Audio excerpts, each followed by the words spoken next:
Hello children, today we're gonna see the new chapter 9, the mango story. The mango story, even the topic is very interesting, even the lesson also very interesting for you. This lesson teaches you how the small lies can very harmful for the others. Okay, we will see the story and what happened we will see now. It was a day the children of Springer School looked forward to Grandparents' Day. Here we are celebrating lot of days. Here there also they are used to celebrating the Grandparents' Day in the Springer School. The Springer School students always looking forward for that particular day because that day meant a lot of funs there, like storytelling, games, activities, and singing, and etc. Here, Amit's grandfather, Mr. Sharma, was quite a favorite with the children of 5A because he always had funny stories to tell.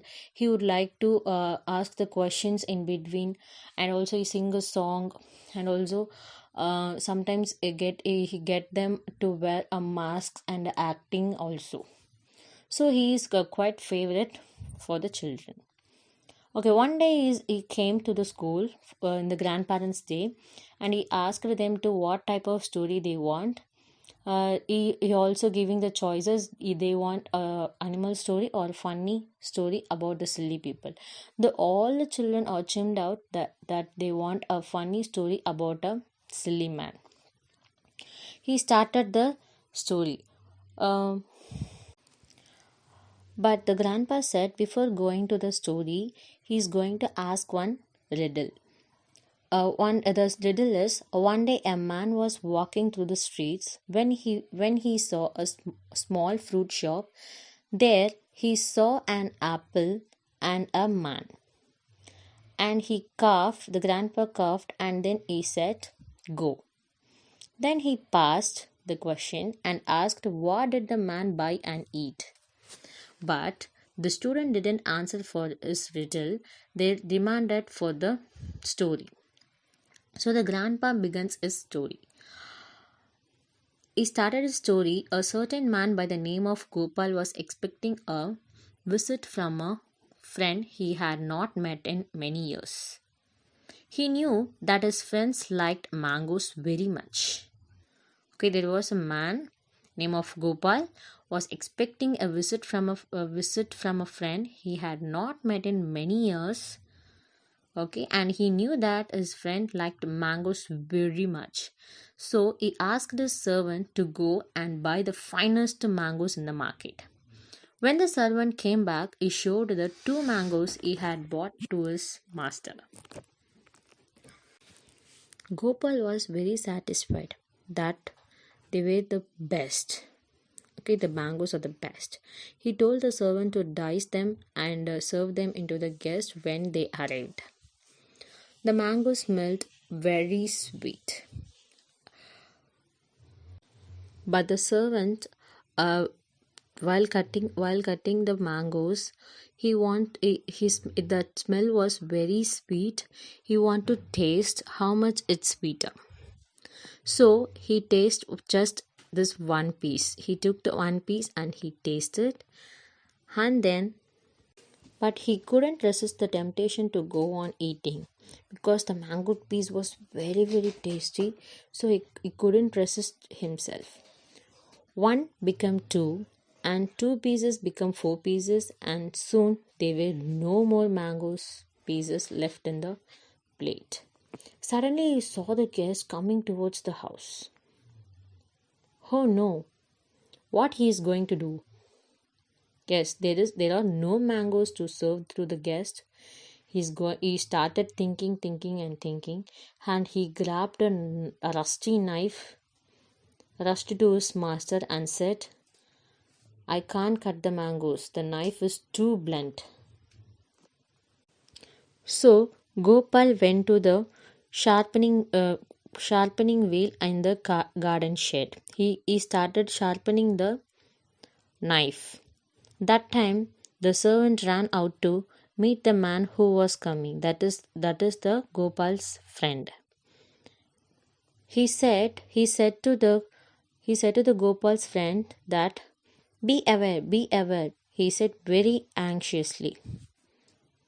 And also he said, "Don't come to our house," he pleaded, because his master has gone mad and he wants to cut off both your ears. Okay, here he is lying that he ate all the mango pieces. There is no mangoes in the plate. So that he is lying that his friend Gopal is going and sharpening the wheel, sharpening the knife for to cut your ears. That friend was exclaimed. He is asked, "Cut my ears? Why? What happened? What I did?" He asked many questions to the servant, but the servant just point outing his master is sharpening the knife. The man saw that his host did really have a knife in his hand and also sharpening it. He also had very strange look on his face. He was very scared to seeing Gopal is sharpening the knife. So the friend didn't enter the house. He started walking away as fast as he could. The servant rushed back to his master and told him that the guest had ran away with the mango pieces. Okay, children, here also he's telling the another lie that his master that the friend took all the mango pieces and went away. But the master asking very shockingly about what happened, and he said that he is the greedy fellow, he has taken all the mangoes, and he also believed the lie which is said by the servant. So Gopal went out with the knife still in his hand. He doesn't care about it. He's having a knife in his hand.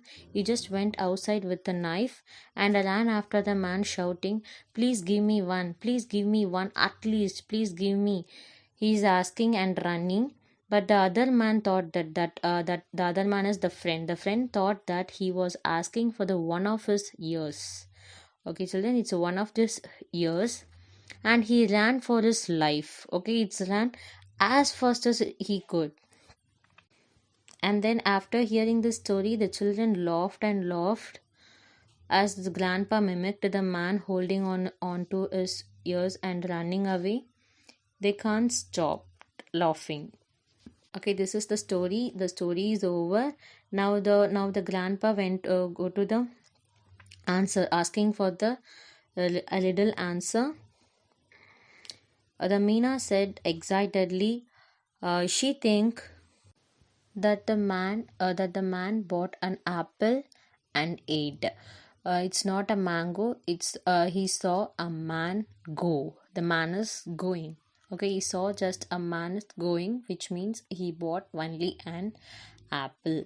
Okay, after the answer, grandpa congrats her for her brilliant thinking, and the children also clapped for the wonderful story which is said by the grandpa. And finally, if grandpa asked, "What did you learn from the story?" The children answered that, like, you should not do bad things and you won't have to tell lies and so on. And then finally the grandpa was very happy that they had understood the story well. Here also, for you children, you should not tell lie for the small things also. Thank you, children. Hello, children. Today we